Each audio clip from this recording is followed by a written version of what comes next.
Deep in the woods of Alabama lies the haunting site of the Sloss furnace.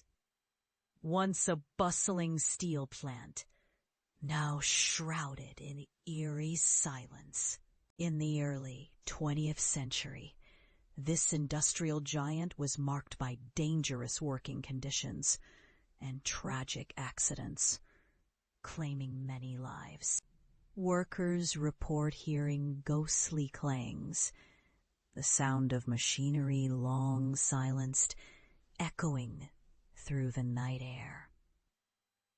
Some claim to see shadowy figures wandering among the abandoned ruins, remnants of those who lost their lives in the fires of industry.